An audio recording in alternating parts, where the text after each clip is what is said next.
I challenged this mandate. I took Melissa by the hand and tried to leave the car. A steward who was a 6.5-foot tall black man stepped in front of Melissa and me. He threatened me, saying, "You don't want to find out what I'll do to you. I will force you into that room." Welcome to Cosflip USA, the channel dedicated to exposing the evil deeds of malignant narcissists. This series is related to the events disclosed in the upcoming book, Daddy's Pawn, Daddy's Target. This bizarre train trip took place at the end of a vacation to California. The rest of the story about that vacation will be in later videos and in the book. This took place during a time when I was unaware of the circumstances of my husband's recent car accident. I didn't know that my father, whom I trusted implicitly, knew my husband had been living a double life. My dad had recently done some concerning things that I thought were not like him. It was a very confusing time for me. I was unaware that this vacation was meant to be a distraction for me, and another way to manipulate me into quitting my home childcare business, to control me and take everything from me. Even though it's evident that my evil stepmother pulled all the strings, I never could have imagined that my own father would have betrayed me in such an evil way. Ladies and gentlemen, may I have your attention, please? Victorville is our next station stop. Your destination is Victorville. This is a good time to make your way downstairs. In preparation for deep training at Victorville.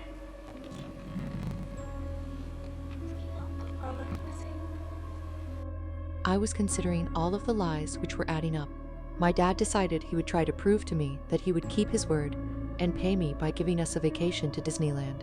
He said this was his good faith effort to compensate us for the years of work we had done without pay. I asked that he just pay us, but he claimed he was waiting on a large check. He said he would pay for this with his credit card. He first tried to convince me to go to the British Isles. He claimed that I should want to take tours of the castles. I refused and said if I had to choose, I'd rather go to Disneyland. I later learned that my stepmother and stepsister Lori were going on vacation to England. It was interesting that he claimed he didn't have enough money to pay us, yet my stepmother and stepsister could go on a European vacation. However, this didn't make sense to me. I didn't trust that he would even be allowed to pay me, as my stepmother controlled everything. Despite this, my dad knew I loved him and would do almost anything for him. That vacation was strange, confusing, and terrible. My father insisted that we return home from California by train instead of by plane, and that my stepmother's friend, who was a travel agent, handle every detail of the trip, even though I had planned the trip at a much lower cost than Lois's agent. My dad claimed I would love the train, and it was an experience I needed. He said we would have a non-smoking private car. In fact, it was a private room shared with about 3 other private rooms in one train car. On the current Amtrak travel planner, it says this trip is 46 hours. This is so strange to me because the trip we went on felt like 5 days or an eternity. I called and spoke with someone at Amtrak, and they said that back in the 1990s, the trains were slower. Now the trains and tracks have been modernized and are much faster. On the first day, for most of the day, we were allowed to go everywhere on the train. We also ate in the dining car, as meals are included when booking private rooms, just as my dad said.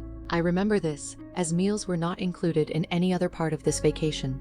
Since we hadn't been paid for many years, we ran out of money for food. I called my dad and asked him to send us some money. He said he could not. My mother said my brother Randy would send us some money. This helped us buy food for Melissa and Donald. We were told meals were included in the private car tickets.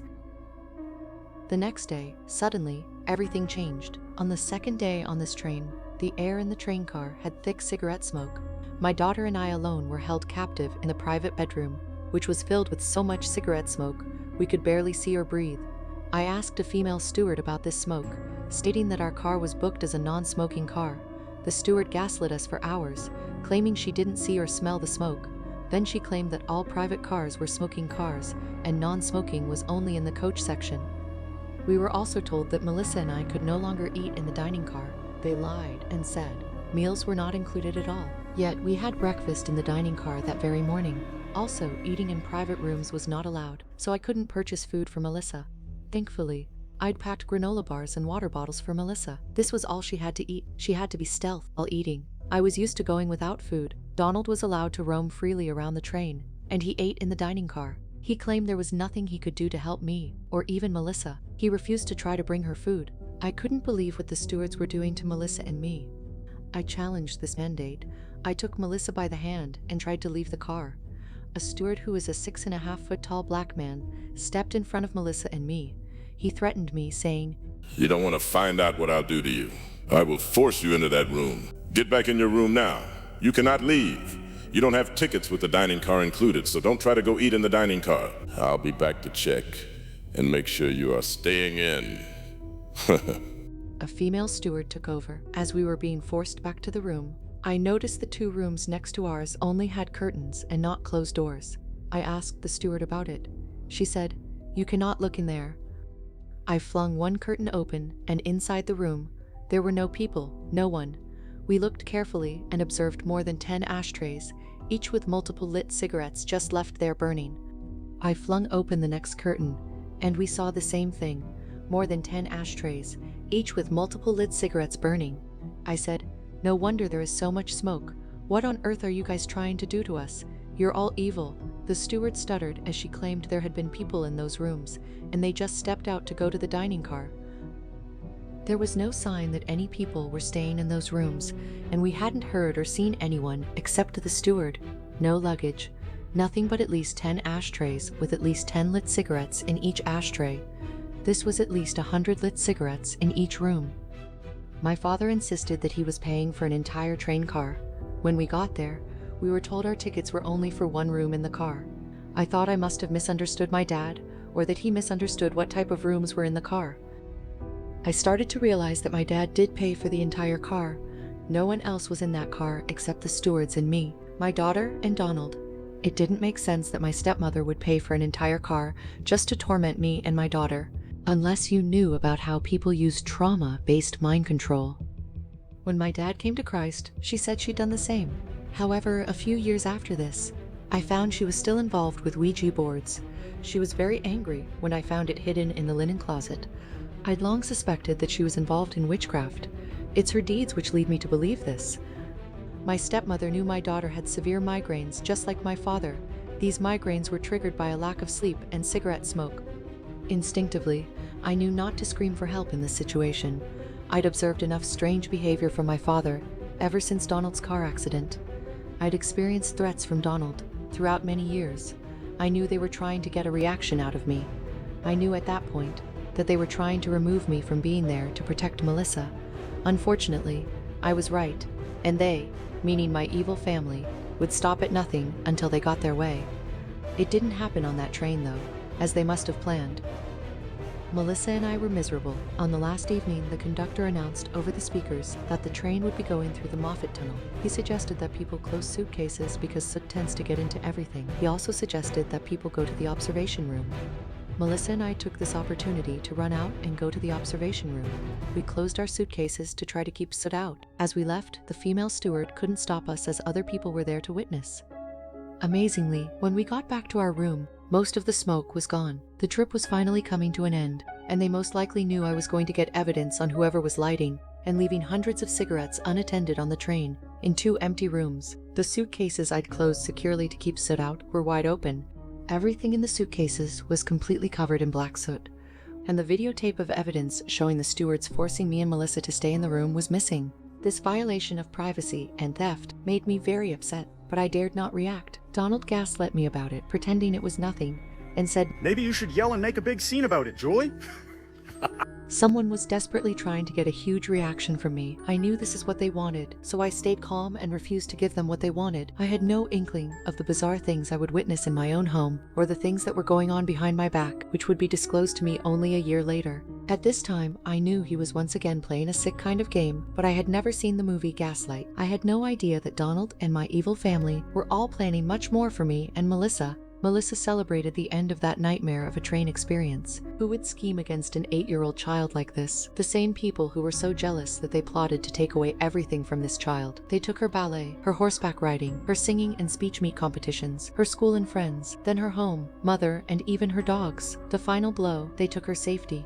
When I witnessed my stepmother have a total freakout when she heard Melissa sing for the first time, I was very worried. Still, I had no idea she could ever have the means to come after me and my daughter, like she allegedly did. My dad called me the day after we arrived back home. I told him about the horrific people on the train, and how the huge male steward grabbed and threatened me, forcing me and Melissa to stay in the room, filled with thick cigarette smoke.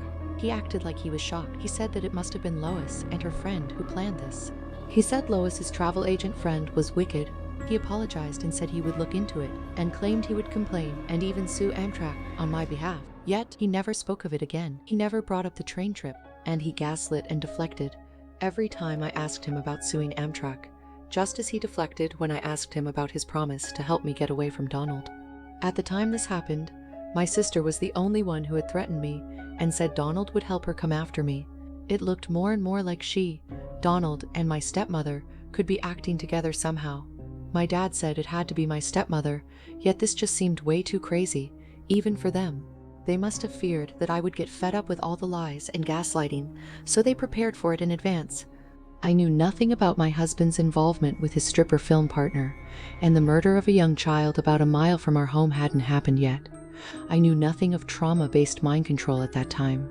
Knowing what I do now, in hindsight, it looks like they were using this trauma to condition Melissa to think that her mother had no control, and they controlled everything. Holding a child captive with her mother on a moving train and withholding food from her, while her father was free to roam the train and eat in the dining car, would put a definite imprint on a child's mind. Now, I see they were preparing her far in advance. This is one of the very strange things that happened to me and Melissa way before I ever disobeyed my father. Thank you for watching this video. If you're interested in hearing more of our story for the sake of justice, be sure to check out the following video in this series. Please help us get the truth out by sharing this video, giving this video a like, and consider subscribing. Let me know in the comments if you've had similar experiences. If you'd like to go the extra mile and support the channel, the donation link is in the description below. God bless each of you. I hope that our story will help shed light and help others who are experiencing similar things. That's all for today. Thanks for watching.